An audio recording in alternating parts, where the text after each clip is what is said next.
Hi friends, എല്ലാവർക്കും നമസ്കാരം. ഇന്ന് ഈസ്റ്റർ സ്പെഷ്യലായിട്ട് നല്ലൊരു ബീഫ് സ്റ്റൂവിൻ്റെ റെസിപ്പി ആട്ടോ കാണിക്കുന്നത്. അപ്പത്തിൻ്റെയും പൊറോട്ടയുടെയും അതുപോലെ ബ്രെഡിൻ്റെ കൂടെയൊക്കെ കഴിക്കാൻ നല്ല ടേസ്റ്റാണ്. എളുപ്പത്തിൽ ഉണ്ടാക്കിയെടുക്കും ചെയ്യാം. അപ്പോൾ അതെങ്ങനെയാണ് ചെയ്യാൻ നോക്കാം. അപ്പോൾ ആദ്യം നമുക്ക് ബീഫൊന്ന് വേവിച്ചെടുക്കണം. അപ്പോൾ അതിന് വേണ്ടിയിട്ട് ഏകദേശം ഒരു 1/2 കിലോ ബീഫാണ് എടുത്തിട്ടുള്ളത്. അതുപോലെ ചെറിയ കഷ്ണങ്ങളായിട്ടൊന്ന് കട്ട് ചെയ്തെടുത്തിരിക്കുകയാണ്. ഇനി ആദ്യം അതിലേക്ക് ആവശ്യത്തിനുള്ള ഉപ്പ് ചേർത്ത് കൊടുക്കാം. 1 ടീസ്പൂൺ ഉപ്പാണ് ചേർത്തിട്ടുള്ളത്. പിന്നെ ചേർക്കുന്നത് 1 ടേബിൾ സ്പൂൺ കുരുമുളക് പൊടി. കുരുമുളക് പൊടി എന്ന് പറയുമ്പോൾ കുരുമുളക് ഫ്രഷ് ആയിട്ട് ഇതുപോലെ ഒന്ന് തരിതരിപ്പായിട്ട് പൊടിച്ചിട്ടാണ് ചേർത്തിട്ടുള്ളത്. സ്റ്റൂവിനൊക്കെ എപ്പോഴും കുരുമുളക് ഇതുപോലെ തരിതരിപ്പായിട്ട് പൊടിച്ചിട്ട് ചേർക്കുകയാണ് നല്ലത്. അങ്ങനെയാകുമ്പോൾ അതിൻ്റെ കളറ് ഒരുപാട് കറുത്ത് പോവാതെ ഒരു നല്ല വെള്ള കളറിൽ തന്നെ ഉണ്ടാക്കിയെടുക്കാൻ പറ്റും.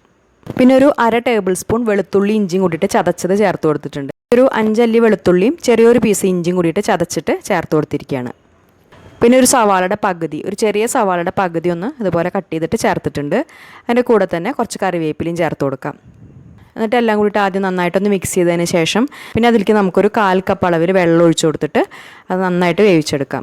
വേവിച്ചെടുക്കുക എന്ന് പറയുമ്പോൾ അത് ഒരുപാട് അങ്ങോട്ട് വെന്ത് ഉടഞ്ഞു പോകാൻ പാടില്ല. ഏകദേശം ഒരു 75-80% കുക്കാവുന്ന വരെ വേവിച്ചെടുത്താൽ മതി. ഇപ്പോൾ ബീഫ് അതുപോലെ നന്നായിട്ട് വേവിച്ചെടുത്തിട്ടുണ്ട്. ഓർക്ക് കൂടെ ഒന്നും ആയിട്ടില്ല. ഇനി ഇതൊരു സൈഡിലേക്ക് മാറ്റി വയ്ക്കാം. ഇനി സ്റ്റൂ ഉണ്ടാക്കാൻ വേണ്ടിയിട്ട് ഒരു അടികട്ടിയുള്ള പാത്രം അടുപ്പത്ത് വെച്ചിട്ട് അതിലേക്ക് ഒരു 2 ടേബിൾ സ്പൂൺ വെളിച്ചെണ്ണ ഒഴിച്ചു കൊടുക്കാം. വെളിച്ചെണ്ണ എടുക്കുക കേട്ടോ. എണ്ണ നന്നായിട്ട് ചൂടായി കഴിയുമ്പോൾ ആദ്യം അതിലേക്ക് ഒരു 2 ചെറിയ പീസ് പട്ട, ഒരു 4 ഗ്രാമ്പൂ, 3 ഏലക്കായ അത്രയും ചേർത്ത് കൊടുത്തിട്ട് അത് നന്നായിട്ടൊന്ന് ഇളക്കി കൊടുക്കാം. എന്നിട്ട് അതൊന്ന് മൂത്ത് വരുമ്പോൾ ഒരു 5 വെളുത്തുള്ളി നീളത്തിൽ കട്ട് ചെയ്തതും ഒരു ചെറിയ പീസ് ഇഞ്ചി നീളത്തിൽ കട്ട് ചെയ്തതും ചേർത്ത് കൊടുക്കാം. ഈ ഒരു റെസിപ്പിക്ക് വേണ്ടിയിട്ട് നമ്മൾ ആദ്യം വേവിക്കുമ്പോൾ അടിതും കൂടി ചേർത്തിട്ട് 10 അല്ലി വെളുത്തുള്ളിയും ഏകദേശം 2 ഇഞ്ച് വലുപ്പം വരുന്ന ഇഞ്ചിയാണ് എടുത്തിട്ടുണ്ടായിരുന്നത്. അതിൻ്റെ ആ പച്ചമണം ഏകദേശം ഒന്ന് മാറി വരുമ്പോൾ പിന്നെ അതിലേക്ക് 2 ചെറിയ സവാള ഇതുപോലെ നീളത്തിൽ കട്ട് ചെയ്തത് ചേർത്ത് കൊടുക്കാം. പിന്നെ അതിൻ്റെ കൂടെ ഒരു 4 പച്ചമുളക് നീളത്തിൽ കട്ട് ചെയ്തതും കുറച്ച് കറിവേപ്പിലയും ചേർത്തിട്ട് അതെല്ലാം കൂടിയിട്ട് നന്നായിട്ടൊന്ന് വഴറ്റിയെടുക്കാം. സ്റ്റൂവിൽ എരിവിനായിട്ട് പച്ചമുളകും കുരുമുളക് പൊടിയാണ് ചേർക്കുക. അപ്പോൾ പച്ചമുളകിൻ്റെ അളവ് നമ്മുടെ എരിവിനനുസരിച്ച് ചേർത്ത് കൊടുക്കുക. ഇപ്പോൾ സവാളയൊക്കെ അതുപോലെ നന്നായിട്ട് വഴന്നു വന്നിട്ടുണ്ട്.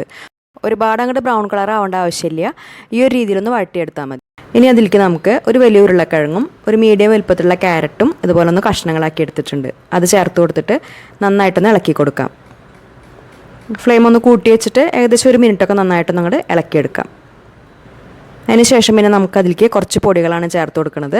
അപ്പോൾ ഫ്ലെയിം നന്നായിട്ട് കുറച്ച് വെച്ചതിന് ശേഷം 1 ടീസ്പൂൺ മല്ലിപ്പൊടിയും 1/2 ടീസ്പൂൺ പെരിഞ്ജീരകപ്പൊടിയും ചേർത്ത് കൊടുക്കാം. സ്റ്റൂവിൽ നമ്മൾ മുളക് പൊടി മഞ്ഞൾപ്പൊടിയൊന്നും ചേർക്കില്ല.